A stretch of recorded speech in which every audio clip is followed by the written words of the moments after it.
नमस्कार सर। नमस्कार सर। नमस्कार। सर क्या नाम है आपका? हमारा नाम सर सुप्रसाद दास कुशवाहा। सर कहाँ से आए हैं आप? Sir MP Bhopal. सर संत रामपाल जी महाराज से नाम दीक्षा आपने कब ली? संत रामपाल जी महाराज से दीक्षा ली है 2012 अक्टूबर में। सर संत रामपाल जी महाराज से नाम दीक्षा लेने से पहले आप क्या भक्ति साधनाएं करते थे?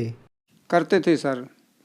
राम की और शंकर भगवान की भक्ति करते थे और हनुमान जी की भी करते थे और भी माने देवी देवताओं की करते थे।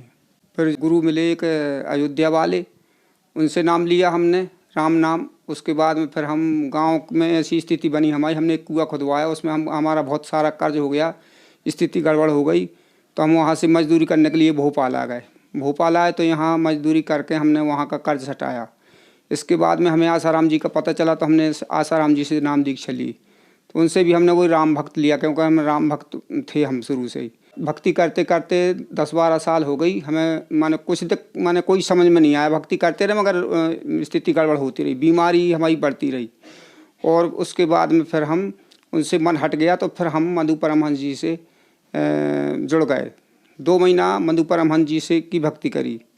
इसके बाद में फिर हमारी दुख बीमारी ख़त्म नहीं हुई तो हम गांव गए तो हमारे वहाँ एक यज्ञ होता है दुर्गा जी के पास, दुर्गा जी का मंदिर है। तो वहाँ एक पंडित मिले, वे कहने लगे बेटा तेरे लिए बहुत समस्या ख़राब है, तू यज्ञ और जाप करवा ले तो हम तेरे सब दुख दूर दूर कर देंगे। तो उस टाइम पे हम बहुत बीमार भी थे, हमारे लिए बहुत सी बीमारी थी सर, मतलब टीबी भी हो गई, बाद में रीढ़ की हड्डी में दर्द होना और बवासीर में तकलीफ, ये दुनिया भर की बीमारी शरीर में घर कर गई थी। तो पंडित जी ने कहा कि तू हमें संकल्प कर दे तो हम महामृत्युंजय का जाप करवा देंगे तेरा, तो सब बात की सुविधा हो जाएगी। तो सर मैंने उनको मैंने संकल्प दिया गांव पर, और बस वे 1 साल के बाद उनने फ़ोन करा कि तेरा जाप पूरा हो गया। तो सर जी जब भी पंडित जी घर पे आए भोपाल में हमारे यहाँ, तो 3-4 पंडित आए, उनने दुनिया भर का ढोंग रूपा हमारे साथ में, और 7 दिन यज्ञ करा और दुनिया भर के खर्च करवाए उनने। और ये खाना वो खाना, ऐसे कपड़े चाहिए वैसे कपड़े चाहिए, मन के कपड़े लिए, सब कुछ मैं करता रहा कि भाई हमारी दुख बीमारी दूर हो जाएगी, इसलिए मैं करता रहा। और वे लोग 20-25 हज़ार रुपया से दास को उतार के और चले गए। हमारी ना तो बीमारी दूर हुई और ना आर्थिक स्थिति सही हुई। सर फिर आप संत रामपाल जी महाराज की शरण में कैसे आए? सर जी एक रामपाल जी महाराज के शिष्य मिले, तो वे बरवा लगाए हुए, तो वहाँ से ज्ञान गंगा पुस्तक लाए। ज्ञान गंगा पुस्तक ला के उनने हमें दी और वो हमने पढ़ी सही तरीक़ा से। सो उसको जो ज्ञान समझ में आया तो फिर इतना अच्छा लगा, तो हमने बिल्कुल 8 दिन के अंदर वो पुस्तक पूरी पढ़ ली। फिर अब ऐसे लगा कि अब कैसे जाऊं, तो मालिक की ऐसी दया भाई कि उन्होंने 1.5 महीने में कहा कि भाई भगत जी हम जा रहे हैं, तुम्हें चलना? तो हमने कहा हाँ भगत जी हम चलेंगे। तो हम चले गए उनके साथ में, संत रामपाल जी महाराज के आश्रम में पहुँचे।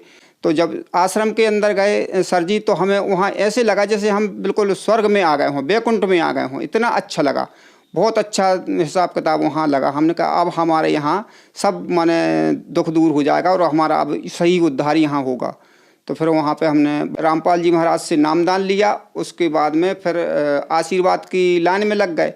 तो आशीर्वाद की लाइन में लगे जब रामपाल जी महाराज ने हमें आशीर्वाद दिया, तो फिर हमें ऐसे लगा जैसे हमारे ऊपर से टनों वजन उतर गया हो, हमारा शरीर बिल्कुल हल्का फुल्का हो गया। जबकि हम इतने कमज़ोर इतने बीमार थे कि यहाँ से हमारे जो भक्त ले गए थे, हम पे हमारा बैग नहीं चल रहा था, हम अपने मोटर में नहीं चढ़ पाते थे, ट्रेन में नहीं चढ़ पाते थे। तो वहाँ से हम जब माने हमारा शरीर उन ऐसे फूल की तरह हो गया रामपाल जी महाराज की दया से, आशीर्वाद से, कि बिल्कुल जैसे कोई ना रोग हो ना कोई बीमारी हो। सर संत रामपाल जी महाराज से नाम दीक्षा लेने के बाद श्रद्धालुओं को बहुत सारे लाभ प्राप्त होते हैं, तो क्या संत रामपाल जी महाराज से नाम दीक्षा लेने के बाद आपको भी कुछ लाभ प्राप्त हुए? जी लाभ तो सर इतने हुए कि दास बता नहीं सकता है, गिना नहीं सकता, क्योंकि याद भूल जाता, बड़ा वक्त है। मतलब फिर भी थोड़े मोटे मोटे लाभ बताता है दास के। मतलब जैसे हमारी सबसे पहले तो ये रोग हमें लगा हुआ था, तकलीफ होती थी, बुखार आना, सर्दी खांसी बुखार आना और हाथ पैरों में दर्द होना। तो फिर हमने डॉक्टर को दिखाया, टंडन डॉक्टर को। तो उन्होंने बोला कि भैया तुम्हें टीबी है। तो फिर हमने कहा सर टीबी का इलाज करिए आप। तो फिर उन्होंने टीबी का इलाज दिया हमें, तो साल भर उन्होंने टीबी का इलाज करा हमने। उसके बाद में रामपाल जी महाराज के यहाँ जाने से हमें पूर्ण आराम मिला। फिर वहाँ से आके हमने सब दवाइयाँ बंद कर दी और मंत्र दिए हुए अनुसार हम भक्ति करते रहे। और बवासीर भी था, तो बवासीर को भी बहुत तकलीफ होती थी, खून आता था बार बार में। अभी मैंने वो 3-4 महीना ब्लड आया अभी की बात है। तो फिर हमने प्रार्थना लगाई रामपाल जी महाराज के यहाँ, अरदास लगाई, तो वहाँ से उनने बोला कि परमात्मा दया करेंगे। तो जैसे ही वहाँ से आशीर्वाद आया तो वो हमारा ब्लड भी परमात्मा की दया से, रामपाल जी महाराज की कृपा से, और ब्लड भी बंद हो गया, और अब वो बवासीर भी में आराम दे दिया मालिक ने। श्वास की भी बीमारी थी, तो उसमें भी रामपाल जी महाराज की दया से भक्ति करते करते वो श्वास की बीमारी भी खत्म हो गई। और ऐसी कृपा भाई रामपाल जी महाराज की दया से, उनकी कृपा से हम बहुत मजदूरी करते थे भोपाल में आके सर। तो उनकी कृपा से एक ऑटो दे दिया उनकी शरण में जाने से।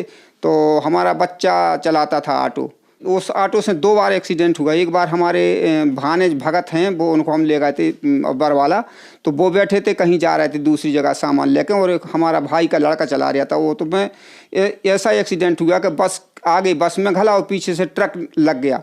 तो वो उसका दोनों का चकनाचूर होना था, मगर रामपाल जी की कृपा से उन दोनों बच्चों को खरोंच नहीं आई, क्योंकि उसमें सतनामी जाप करने वाला हमारा भांजा था, और हमारे भाई ने उस टाइम पर नाम ले लिया था। इसलिए संत रामपाल जी महाराज ने ऐसी दया करी, जो कहते हैं, जो रामपाल जी शास्त्र के अनुसार साधना बताते हैं, तो जो इंसान ऐसी भक्ति करता है तो उसके बाप के सामने बेटा नहीं मरता और घर में औरत विधवा नहीं होती। तो वो सिद्ध बात वहाँ हो गई कि हमारा वो हमारा भाई नाम ले चुका था, तो उसका लड़का चला रहा था ऑटो, तो उसकी भी जान बचाई संत रामपाल जी महाराज की कृपा से, और उस भानिज की भी जान बची, दोनों को खरोंच नहीं आई। दूसरी बार में उसी ऑटो से एक बार और एक्सीडेंट हुआ, हमारे खुद के बच्चे का, वो चला ले आता, तो ऊपर से एक वो पता नहीं क्या लगा, मतलब पूरा जो ऑटो होता है 3 व्हीलर, तो उसके ऊपर गिरा, तो मतलब बगल से गिरा, तो उसके कांच माँच सब उसके ऊपर गिर गए, हमारे बच्चे के ऊपर पूरा टुकड़े टुकड़े, और उसके वो बॉडी होती ऊपर की बस बिल्कुल चकनाचूर हो गई। तो हमारे बच्चे को भी परमात्मा ने संत रामपाल जी महाराज की कृपा से उसको भी खरोंच नहीं आने दी। ऐसी कृपा करते हैं सदगुरु रामपाल जी महाराज। और एक बार क्या हुआ कि हमारी जो बहन है खुरई में, तो उनको कैंसर हो गया। तो हमारी जो बहनें हैं वे दुर्गा जी की झांकियाँ लगाते थे, और कट्टर पुजारी थे दुर्गा जी के। तो हम एक बार गए उनके यहाँ, ज्ञान गंगा पुस्तक दे के आए, तो उनने ज्ञान गंगा इतना अपमान किया कि चीर फाड़ के उसको फेंक दी। उसके बाद में फिर हमारी बहन को कैंसर हो गया, तो उस भोपाल में यहाँ आके वो कैंसर हॉस्पिटल में गए और उनका इलाज करवाया। इलाज करवाने के बाद में उनको जो वो माने उसका बाथरूम का जो जांच थी वो देखें, और वे वापस आ गए, वो स्टेशन पर सो गए। हमें पता चला, हमने फ़ोन लगाया, हमने कि बहने साहब आप कहाँ पर हैं? कल स्टेशन पर। हमने कहा वहाँ क्या कर रहे हैं? कल बस सो रहे। हमने कि यहाँ क्यों नहीं आके? नहीं आना है हमें। तो बस हमने अपनी वो ऑटो पहुँचाया, उनको दोनों को बुलवा लिया। बुलवा के हमने कहा कि भाई देखो अभी भी मान जाओ, संत रामपाल जी की शरण में आ जाओ, जो सब दुख दूर कर देगा परमात्मा। हमारी बहन बोली कि भैया ये चर्चा मत करो, वे फिर भाग जाएंगे यहाँ से। फिर मैंने कही भैया जैसी तुम्हें समझ में आऊँ सो करो। हमने कुछ नहीं कहा। फिर उनसे सवेरे क्या हुआ, वो रिपोर्ट लेने गए, तो रिपोर्ट मिली नहीं भाग से। फिर हम वापस आ गए घर पे। तो फिर उसमें माने हमारे पास में 2-4 भगत बैठ जाते हैं जो हमारे साथ में जुड़े थे, और उनके लिए भी बहुत लाभ हुआ। एक को कैंसर था, पीप आती थी, उसका बंद हुआ। एक को गले में कैंसर हुआ था यहाँ पे, और वे भगत फिर हमारे संग बैठते थे। तो फिर हमारे बहन वहीं बैठे थे, तो हमने चर्चा करी, उनको सुनाया, वे सुना रहे अपने अनुभव। तो हमारे बहनों को कुछ समझ में आया, तो उनने कहा हमारी बहन से कि ठीक है, अब एक काम करो, तुम नाम ले लो, तुमको बीमारी है। तो हमने कहा तुमने पूरा घर परिवार सहित रामपाल जी महाराज से नाम दीक्षा लो, जब ये बहुत बड़ी बीमारी जब मिटेगी ये। तो फिर उन्होंने हमारी बहन से कहा, तो हमने कहा अगर तुम्हें देखो सही होना है तो आज भी तुम प्रमाण इसी वक्त मिल जाएगा आपको। हमने कहा ये काम करो, हमारे घर में जो रामपाल जी महाराज का स्थान बना है उस घर में आप प्रणाम करो लगे हाथ। तो हमारी बहन ने आरती का टाइम था, तो उनने प्रणाम करी, आरती सुनी, उसके बाद सत्संग आता है साधना चैनल पर, वो देखा। उसके बाद में सो गई। तो उनने बताया नहीं हमें कि हमें क्या लाभ मिला। उनके बाथरूम से रसम आती थी, पीप निकलती थी शुद्ध भाषा में, तो वो लगे हाथ तो उनकी पीप बंद हो गई। दूसरी बात, जब सवेरे रिपोर्ट लेने गए वो लोग, तो साथ में हम भी गए, तो उनको 100% कैंसर था, क्योंकि खुरई से डॉक्टर ने बता दिया था, और उनके उसमें भी था मतलब अंदर गर्भाशय में। तो जब उनने मतलब रिपोर्ट डॉक्टर के पास गए दिखाने, तो रिपोर्ट जब उनने देखी तो कहने लगे नॉर्मल है रिपोर्ट। हमें बड़ी खुशी हुई, और हमारी बहन को भी बड़ी खुशी और आंसू आ गए बहन के। कहने लगे भैया हम जिंदगी भर इनको जीजा खो तुम्हारे और हमारे देवी जी की पूजा करते हुए, मगर उनने रोग मिटाने की तो क्या और दुख और ऊपर से दुख आ गया। तो कहले कोई आराम नहीं मिला। तो हमने कहा राम संत रामपाल जी महाराज से नाम लोगे?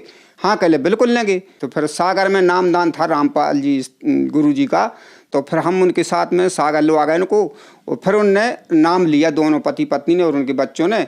तो आज भी मैंने स्वस्थ हो गई ना, वो तो मरने के लायक हो ही गई थी, क्योंकि उनको बहुत भयानक कैंसर हो गया था। आज संत रामपाल जी महाराज की दया से हमारा शरीर भी स्वस्थ हो गया, रोग भी दूर हो गए और घर की स्थिति भी सही हो गई, ऑटो चल रहा है, बच्चे भी सही तरीक़ा से कमा रहे हैं और सब बात की सुख चैन से रह रहे हैं पर रामपाल जी महाराज की दया से। सर, संत रामपाल जी महाराज ने आपको एक सुखमय जीवन दिया और बहुत सारे सुख दिए, तो जो श्रद्धालु आज आपको देख रहे हैं, आप उन्हें क्या कहना चाहेंगे? सर जी, ऐसा है कि जैसे हम परेशान थे, इसी प्रकार जो भी भक्त आत्मा श्रद्धालु है वो कोई से भी रोग से ग्रसित हों तो वहाँ पे संत रामपाल जी महाराज के आश्रम में जाके और नाम दीक्षा लेके अपना रोग दुख दूर भी करवा सकते हैं और अपना कल्याण भी करवा सकते हैं। दोनों माने फायदा होगी कि यहाँ जब तक रहेंगे जिंदा, जब तक तो रामपाल जी महाराज की कृपा से बहुत सुख होगा यहाँ पे, और जब अपनी आत्मा यहाँ से शरीर छोड़ कर जाएगी तो सीधी सतलोक ले जाएंगे पर संत रामपाल जी महाराज विमान में बैठा लेके। सर, संत रामपाल जी महाराज की शरण में कैसे आ सकते हैं? सर, संत रामपाल जी के सत्संग टीवी चैनल पे आते हैं 7:30 बजे, तो उस पे जो नीचे पीली पट्टी चलती है, और कई चैनलों पे भी आते हैं, उन पे सब पे एक पट्टी चलती है, उस पे फ़ोन नंबर होते हैं, तो उन फ़ोन करके और जहाँ भी नज़दीकी आश्रम पड़े आपके यहाँ शहर में, तो वहाँ अपना नाम दीक्षा लेके संत रामपाल जी महाराज से और अपना कल्याण कराएं और अपना मोक्ष प्राप्त करें। धन्यवाद सर। जी सर, सत साहेब।